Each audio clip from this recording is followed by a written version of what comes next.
Malambot sa kanding nga may bangs.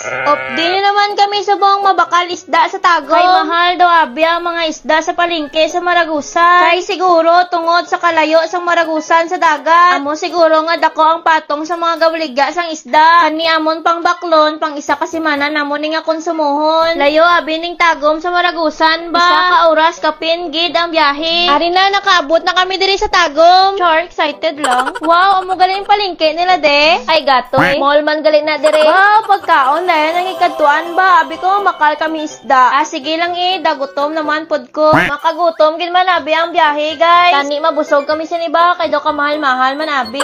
Wow, tinapay na naman. Daw wala man ni sila kabusugan man. Ay, mamakal naman gali sila para pasalubong sa balay ba? Medyo judgmental ko dito nga part, guys. Oy, sana all gapanyagan na. Kulang pa gali tong fries, guys. Ba, si kuya, gutom-gutom gido. Ay, gatoy, pati ako gali. Dakpan ko ba? Daw manolo, wala pag iubos dito, gidala-dala pa. Wow, gambal naman ni isa sa ako no, gusto niya daw magpamassage. Samtang galakat kami. Uy, ano ni?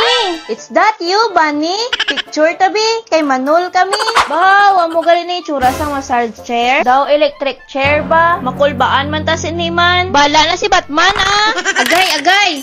Nami manggali siya guys, tutulugan pa gani ko ha. Ay, sa wakas, palingke na gid kami guys. Amo na gali ni pormahan sa mamalingke subong guys. Wow, mahal man pod gali diri ang isda ba? Pero basi mahal lang gid subong guys kay halin sa bagyo. Ang importante, labas nga isda ang amon gin pamakan. Pero sa tuod lang guys, limpyo kag nami gid ang palingke diri sa tagom. Promote yun. Pero nakahuna-huna ko, nakatipid ba kami nga diri kami na malingke sa tagom guys? Da wala man no. Bala ka mo da, ang importante nakapungko ko sa electric chair. Kauli na di ay kami subong guys. Untaton ko na ning wakal ko di guys Nakapoy na ko. Mayo man ko i-share yun yung akong video.